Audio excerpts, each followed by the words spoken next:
సర్కారు ఏమంటుంది, లేదు నువ్వు ఇప్పటిదాకా 10 రూపాయలు ఇచ్చినావు కదా, 10 సరిపోతలేవు, 40 రూపాయలు ఇవ్వాలా నువ్వు అని చెప్పేమో వాళ్ళు అంటున్నారు.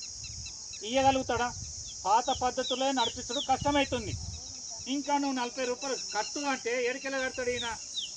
మరి పైసలన్నీ ఇప్పుడు సర్కార్కు ఆదాయం ఎక్కడికి వెళ్ళి వస్తుందమ్మా? ఈ పైసలన్నీ ఏడికెళ్ళి వస్తాయి? మన మీద పన్నులు ట్యాక్సులు వేస్తారు కదా, మన ప్రజల మీద వేసిన పైసలే. ఈ డబ్బులన్నింటినీ జిఎస్టీ పేరు మీద కేంద్రంలో ఉన్నటువంటి మోడీ ప్రభుత్వము జిఎస్టీ పేరు మీద పైసలన్నింటినీ తీసుకొని ఢిల్లీ కొండ పోతుంది, ఢిల్లీ సర్కార్కి పోతుంది. జిఎస్టీ మనం బట్టలు కొన్నా, చెప్పులు కొన్నా, ఏ సరుకులు కొన్నా వీటి మీద జిఎస్టీ వేస్తారు. ఆ పైసలన్నీ ఇప్పుడు ఢిల్లీకి పోతున్నాయి. పైసలన్నీ ఆయన దగ్గర పెట్టుకొని, ఆ నిధినంతా ధనమంతా దగ్గర పెట్టుకొని ఆయన ఏమంటుండు, నువ్వు కట్టు, ఇంతకుముందు కట్టినంత కూడా నేను కట్టా, నేను తక్కిస్తా, నువ్వు ఎక్కి అని అంటుండు.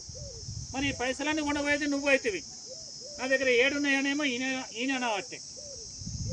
ఇంతకుముందు ఎట్లుండే అంటే పద్ధతి అంతా కూడా మనకు సమాన పనికి సమాన వేతనం అని 100కి 50-60% మహిళలు పనిచేస్తున్నారు దీంట్లో.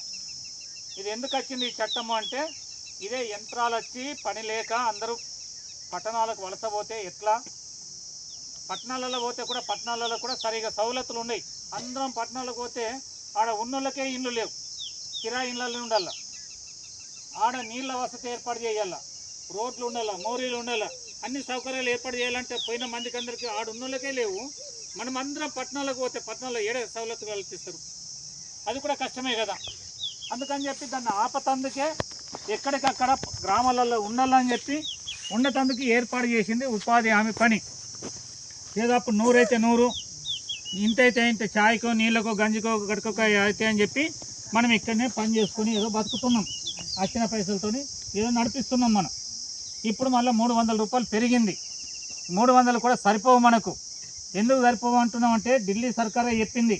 కేంద్ర ప్రభుత్వం ఏమంటుందంటే, ఒక్క మనిషి 29,000 రూపాయలు సంపాదిస్తేనే, ఒక మనిషికి 29,000 కన్నా తక్కువ సంపాదిస్తే వాళ్ళు దారిద్ర్య రేఖ కన్నా దిగువన ఉన్నట్లట, తక్కువ కాడికి ఉన్నట్లు.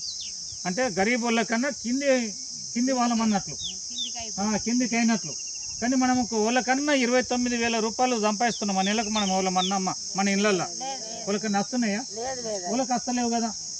మరి మనకు ఇంత తక్కువ కాడికి ఇస్తే మనం అందరం ఇప్పుడు ప్రభుత్వ లెక్కల ప్రకారం ఎంత దారిద్ర్య